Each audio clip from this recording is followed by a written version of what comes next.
अभी आप टीचर्स की बात कर रही थी। थ्रू आउट द पॉडकास्ट का जो हमारा ये सेकंड सीज़न रहा है, ख़ास तौर पे अक्सर गेस्ट्स ने आके टीचर्स की इम्पोर्टेंस पे बहुत बात की है कि जब तक टीचर्स ट्रेन नहीं होंगे, एंड मोर देन ट्रेनिंग, जब तक हम उनकी soft skills in terms of empathy, in terms of gender responsiveness, वो चीज़ें उनमें नहीं पैदा करेंगे, वो शऊर टीचर्स में नहीं आएगा, तब तक हम एक बाशऊर माशरा नहीं क्रिएट कर सकते। लेकिन जब हमने टीचर्स, सनाउल्लाह साहब for instance was one of the guests हमारे पॉडकास्ट पे सीज़न में, और वो एक बहुत इस्लामाबाद के अंदर, फेडरल एरिया के अंदर, वो एक छोटे से पसमानदा से स्कूल के प्रिंसिपल हैं। और मैंने उनका काम क्योंकि नज़रों से खुद भी देखा है, मुझे पता है कि उनकी कितनी लगन से वो अपने स्कूल की खिदमत करते रहे हैं। लेकिन फिर जो टीचर्स और स्कूल एडमिनिस्ट्रेटर्स के लेवल पे फ्रस्ट्रेशंस हैं, वो भी अपनी जगह। अर्लियर दिस ईयर जब ग्लोबल एक्शन वीक चल रहा था, तो हम सब गए स्कूल टू स्कूल, टीचर से बात की, प्रिंसिपल से बात की, कम्युनिटी वालदैन से बात की। स्कूलों के पास वसाइल ही नहीं है। जो आटे में नमक के बराबर, आप जानती हैं कि उनको जो बजट मिल रहा है उसमें तो अगर कोई लॉक टूट गया, दरवाज़ा फिक्स कराना है, उसी में ख़त्म हो जाता है उनका, लिटरली। तो फिर इस नफसा नफसी जो हम स्कूलों के अंदर देखते हैं, उसमें अच्छे टीचर कहाँ से आएंगे? मुश्किल सवाल है ये।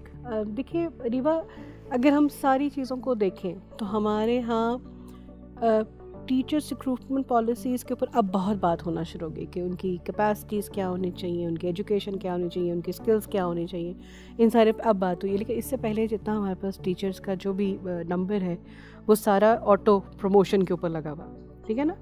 वो क्लास 1 से शुरू होता है, वो फिर ग्रेड 1, तो ये ग्रेड चलते हुए एक वक्त आता है कि वही प्रिंसिपल बन जाता है आपका।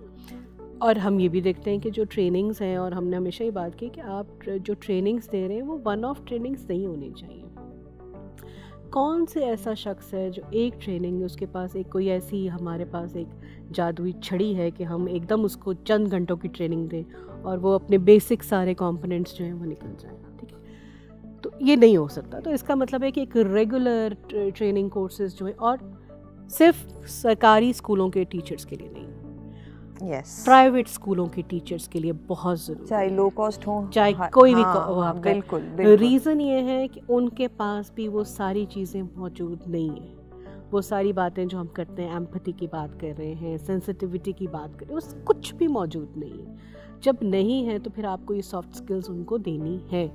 अब उसके अंदर आपके पास एक चीज़ ये है कि आप उसको, हम हमेशा ही कहते हैं कि आप टीचर्स की जो परफॉर्मेंस है उसके साथ उसको लिंक करें। सरकारी स्कूलों में उसकी जो पे रेज है या उसका जो कुछ है उसके साथ लिंक करेंगे जी, जैसे हम करते हैं, आप और मैं जो हम अप्रेजल्स करते हैं, हम उसके साथ उसको लिंक करते हैं। तो क्या वजह है कि ये सब कुछ नहीं होता? दूसरा ये है कि आप देखिए, बात वो, हम एक मुहावरा है, जो बोएंगे वही काटेंगे। तो जिस तरह का हमारा तालीम जो दे रहा है, तो प्रोडक्शन वही होगी ना। प्रोडक्शन में तो कोई चेंज नहीं आ सकती। इंग्रेडिएंट्स चेंज करेंगे तब जाके प्रोडक्शन सीधी होगी। तो प्रोडक्शन के लिए फिर इंग्रेडिएंट हमें चेंज करने पड़ेंगे, जो हम करने के लिए तैयार नहीं है। और उसकी वजह ये है, अगर मैं अब एज एन एक्टिविस्ट अपने ऊपर कैप ले लूँ, तो मुझे ये पता है कि ये वोट बैंक है। ये मेरा अगला सवाल आ रहा है इसमें। कैसे कड़ी से कड़ी मिलती है। आप वोट बैंक की तरफ आई और मैं सोच रही थी कि अभी कि आप भी जो बात करी थी, मैं वहीं जाके जोड़ना चाह रही थी। बस फिर हम लोग क्योंकि चल इकट्ठे रहे होते हैं, तो हमारी सोचें इसलिए मिलती। यही वजह है कि अगर हम लोगों के अंदर सोच देना शुरू हो जाए तो लोगों की सोच मिलना शुरू हो जाएगी, और जब लोगों की सोच मिलेगी तो मुआशरा बदल जाएगा। ये बहुत खूबसूरत बात की आपने ज़हरा। और लेकिन ये जो मुआशरा है ना हमारा, इसके लिए अनफॉर्चुनेटली हम इस वक्त भी जो गुफ्तगू कर रहे हैं, इसको हम कितना भी लाइट हार्टेड करना चाहें, ज़रा कहीं दिल पे बोझ आ ही जाता है ये सारी बातें करते करते, जब ग्राउंड रियलिटी एकदम रिकाउंट करनी पड़ती है। लेकिन अच्छा, चलें हम थोड़ा सा होपफुल होने की कोशिश करते हैं। इलेक्शंस का स्केड्यूल अनाउंस हो गया है। अब इलेक्शंस की गहमा गहमी भी शुरू हो गई है, नज़र आ रहे हैं, बैनर्स, पोस्टर्स लग रहे हैं हर जगह। तो मेरा दो चीज़ें आपकी आपकी मैं राय जानना चाहती हूँ। एक तो ये कि आपके ख़्याल से इस इलेक्शन सीज़न क्या एजुकेशन को किसी तरह थोड़ा एजेंडा आइटम्स पर ऊपर लाने में हम कामयाब हो पाएंगे? कुछ ऐसा मुख्तलिफ आपको दिखता है? और इससे शायद ज़्यादा अहम सवाल ये है कि चलें अगर इलेक्शन सीज़न में हमेशा हमारे साथ वही हो जो होती है कि कहीं पे कुछ कामयाबी मिलती है लेकिन बाकी चीज़ों का शोर इतना ज़्यादा होता है कि एजुकेशन या इवन कोई और सोशल थीम वो दब से जाते हैं इलेक्शन के शोर में। लेकिन जब हुकूमत आती है, पहले 100 दिन का एजेंडा और फिर अगले 5 साल का एजेंडा, उसमें आपको लगता है कि, और मुझे मैं इस वजह से ये पूछना चाह रही हूँ क्योंकि इस दफ़े हम इस पॉइंट पे आज जहाँ खड़े हैं तो दुनिया में सबसे ज़्यादा आउट ऑफ स्कूल बच्चे पाकिस्तान में हैं। हमारा लिटरेसी रेट 60 से 58% पर आया है। तो और ये शोर अब कहीं ना कहीं despite all the political uncertainty we have seen in the last year and a half कहीं कहीं सुनाई देने लगा है, जो ट्रेडिशनल कॉर्नर्स हैं उनसे हट के। तो आपको लगता है कि एक दफ़ा जब नई हुकूमत आएगी तो कुछ बेहतरी हम देखना शुरू करेंगे इन चीज़ों में? देखिए, बुनियादी तौर पे मुझे लगता है रिबा, आप अगर देखें कि आप हमारे मैनिफेस्टो, यानी कि मैनिफेस्टो बेसिक डॉक्यूमेंट है जो आप वो पॉलिटिकल पार्टीज या सियासी जमातों के वादे हैं कि हम जब आते हैं तो हम ये करेंगे।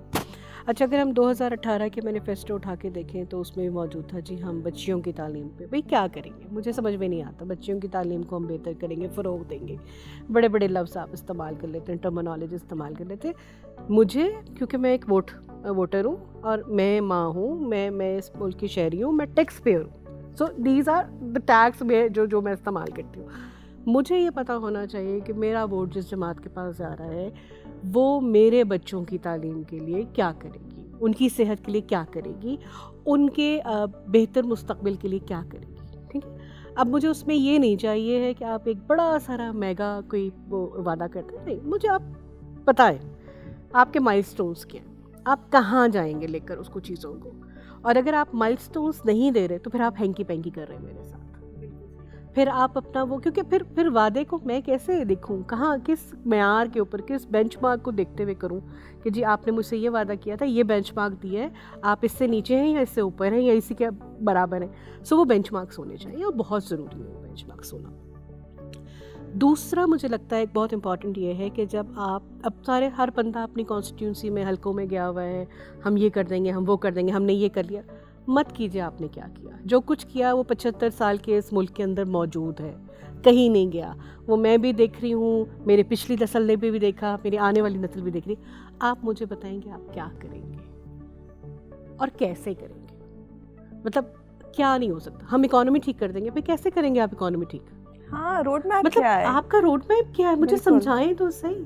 हाँ, जिस मुल्क के अंदर इतने बुरे हालात हैं, एक आम आदमी पिस रहा है उस मुल्क के अंदर, उसके बच्चे स्कूल जाने से महरूम हैं, वो अपने बच्चों को अच्छे स्कूलों से उठा के मदरसों में डाल रहा है, आप क्या करेंगे?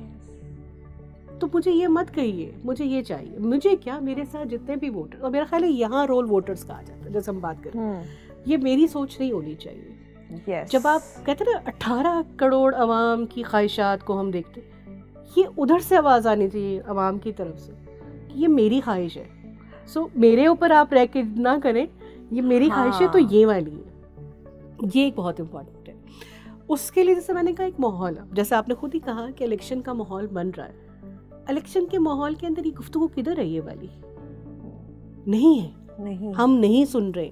पॉपुलेशन की गुफ्तगू नहीं है कि हम जिस घर वो बैठे हुए ना, जिस बॉम्ब पे पॉपुलेशन बढ़ती जा रही है, उसको आप कंट्रोल नहीं करेंगे, आपके पास वसाइल है ही नहीं।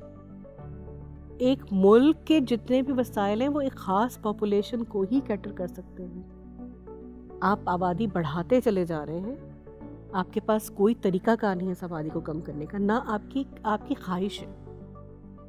ये हमारी ख्वाहिश ही नहीं, ख्वाहिश है, नियत ही नहीं है हमारी। मतलब तो आपकी जब ख्वाहिश नहीं होगी तो फिर आप उसके लिए वही करेंगे, हाँ हम करेंगे, उसकी हमें ज़रूरत नहीं है। तो एक ये चीज़। दूसरा मेरा ख्याल है कि जितने भी स्टेट के जो आपके पिलर्स हैं, अब उनको इकट्ठे बैठ के ये सोचना चाहिए कि ये मुल्क है तो सब कुछ है।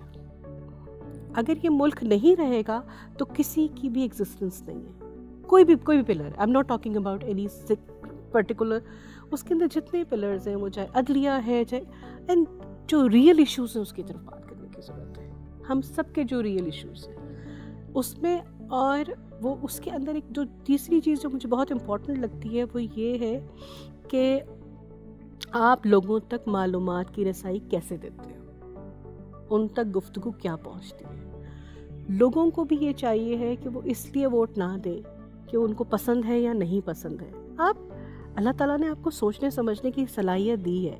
अपने घर के अंदर आप वो काम करना चाहते हैं जो आपको लगता है कि मेरे घर के लोगों के लिए बेनिफिट दे करेगा, यही करेंगे ना।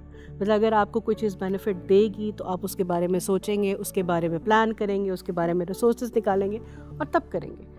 अगर यही चीज़ आपको मुल्क के ऊपर करनी है कि कौन सी पार्टी, कौन से लोग, कौन सी चीज़ जो है आपके मुल्क के लिए फ़ायदेमंद होंगे और वो आपके बच्चों के मुस्तकबिल के लिए क्या चीज़ें प्लान करें, आपके लिए क्या चीज़ें प्लान करें, उस पर आप वोट दें। और ज़हरा, आपकी बात से मुझे जो एक चीज़ मेरे जहन में आ रही है, जो हमारे वो वाले व्यूवर्स और लिसनर्स हैं जो middle class, upper middle class से बिलोंग करते हैं, मुझे लगता है आपकी ज़िम्मेदारी ज़्यादा है। क्योंकि एक तो वो तबका है जो इस वक्त 2 वक्त की, 3 वक्त तो छोड़ दें, 2 वक्त की रोटी के लिए स्ट्रगल कर रहा है।